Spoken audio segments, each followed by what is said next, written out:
say that. Woody, are you going to try to get a quarantine haircut? My wife's going to cut it tomorrow. We have it all planned out.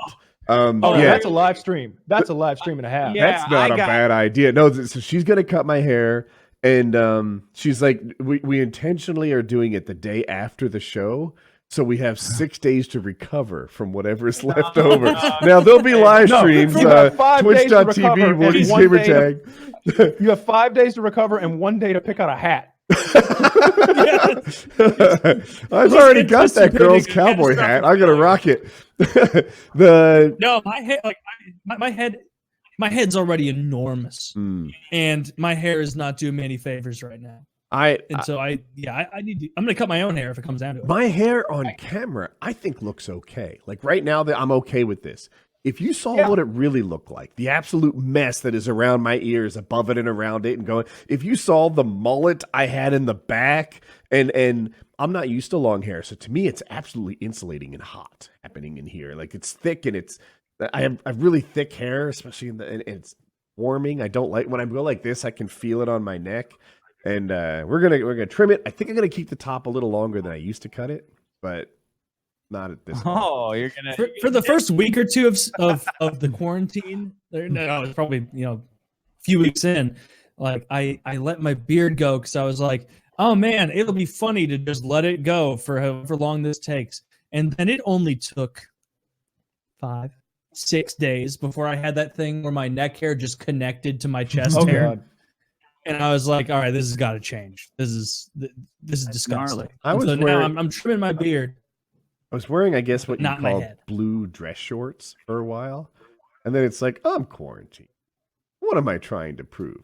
So out came the camouflage cargo shorts. Now I'm just Porky Pigging it. I worried I was Porky Pigging it. That's funny. Sweatpants right now. I got a quarantine haircut. Porky Pigging it. I got a quarantine haircut. That's right. Yeah. My girlfriend's hair dyer was coming over after they shut everything down. She got silly, and my girlfriend fucked up her hair day one. She dyed it, went too blonde. The gay guy that she went to was distracting her with stories, and she wasn't. Gay men, they love fucking up women's hair. I know it. They know it. They won't admit it, but I know they like to do this. So she came home looking, having a big blonde streak like Don Henson from Talk Soup. And she said, the hair dyer's coming over tomorrow. Do you want her to trim your hair up? It looks like shit. I said, yeah, it's looking a little Scrooge McDucky on the side. So this woman does just door-to-door coronavirus delivery? Well, they still got to make money. This was before the Trump bucks, Woody. This was a time. All right, carry on. When people were getting desperate. So she comes the Trump bucks that none of us got. Yeah, right. She comes over, the PPP loans. I just got an email before the show from the bank saying like, we run out of money. Sorry. She comes over, she does my girlfriend's hair, fixes it, and then my girlfriend goes straight to her phone, starts fiddling around with it. And I sit down. She goes, all right, so what do you want? I said, a trim. I've got very long hair and it's getting along the side. So I feel her doing the blade stuff in the back, cleaning it up. And I just feel her doing stuff, and I figure she knows what she's doing, but there's no mirror in my house that she's doing this in front of. It's just in the middle of the kitchen. So when she's almost done, my girlfriend looks up from her phone and turns white and goes, oh God, what did you do? What did you do to your hair? I said, what do you mean? What do you mean me? I'm not the one doing this. She stops and pulls back. She's got one of the straight razors the whole time. She goes, well, I thought this is what you wanted. I said, why? What is it? Like, what have you been doing? And she goes, well, I just shaved the sides. So she shaved between my hairline down to the tops of my ears, but all the way around my head. So so you look like a friar. So I look like a friar. I look like a troll doll. If I hold my hair straight up for about 3 weeks, I look like a fucking troll doll, like very long on top and completely nude, completely bare skinned all the way around. I said, lady, have you ever seen anyone on Earth with this? Like, anyone ever on Earth have you seen with this haircut? No. So be very careful. Be very careful if you're going to cut your own hair at home. Don't be like me.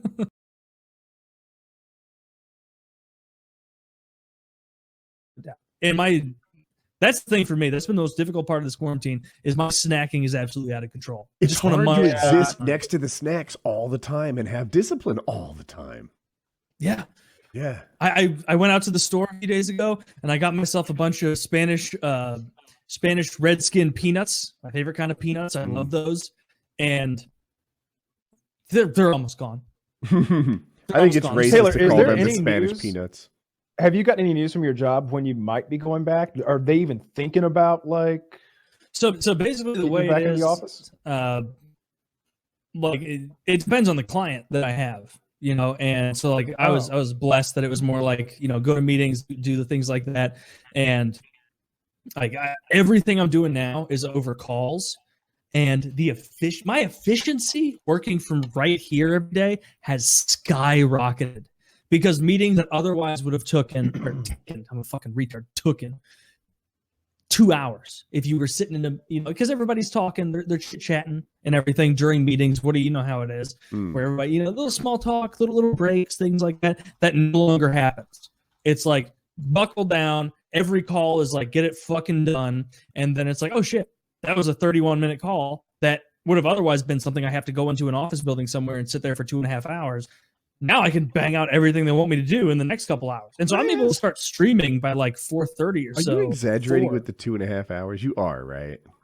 That's a little hyperbolic, but it is not an exaggeration to say that some of the meetings that I'm calling into that are only 31 minutes now would have been 90 minutes otherwise. I read something before this happened that like the average person does 2.5 hours of work every day or something like that. This was la-di-da. They're just quintupling me. But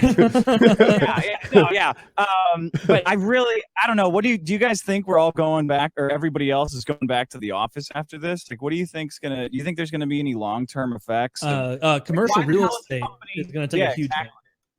Yeah, I'm with you. Because I think a lot of companies are going to realize that they have just as much efficacy and consistency with having people work from home, and so why pay so much money a month in overhead for a office space? It's a different skill set too. Like the ability to keep in touch with people that you don't see physically and sort of maintain those relationships remotely.